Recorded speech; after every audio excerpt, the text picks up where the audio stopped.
上周啊，美国联准会公布了他们12月的利率决策，决定放缓升息，股市是不是要开始喷飞天啊？套牢的股票有救了。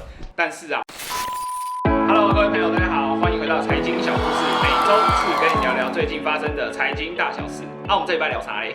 来聊一下那个上周美国联准会开会所释出的讯息啊，你这几天不是一直在讲吗？哦，对，没错。上周啊，美国联准会公布了他们12月的利率决策跟会议纪要啊。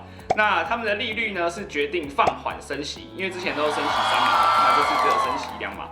消息一出啊，很多人都觉得很开心啊，想说哇，那个升息循环是不是要结束啊？明年是不是要开始降息啊？股市是不是要开始喷飞天啊？套牢的股票有救了。但是啊，魔鬼总是藏在细节里的。如果你只看升息的结果，而没有看他们的会议内容的话，就会错过很多非常重要的讯息哦。根据他们的会议内容所说啊，看来这一波的升息啊，会比大家预期的还要久哦。虽然上个月呢，美国的 CPI 也就是美国的物价指数啊，只有7.1%，低于市场的预期。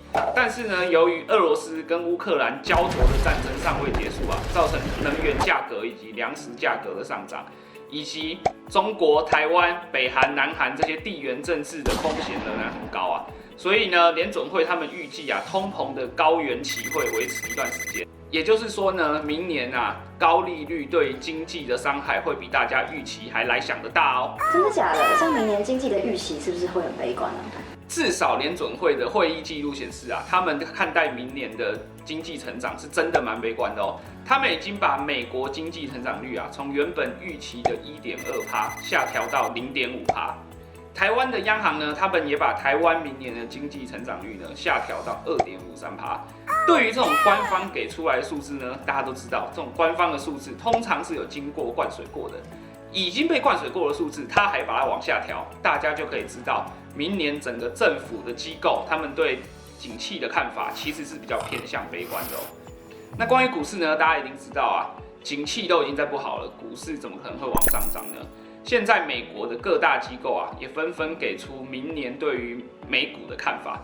那目前呢，我看不管是德意志银行啊，或者是 Morgan Stanley， 他们普遍认为，明年的美股呢，大概还会有20%的下跌空间。比较悲观的美国银行呢，则预期啊，明年的 S&P 500指数啊，还有36%左右的下跌空间。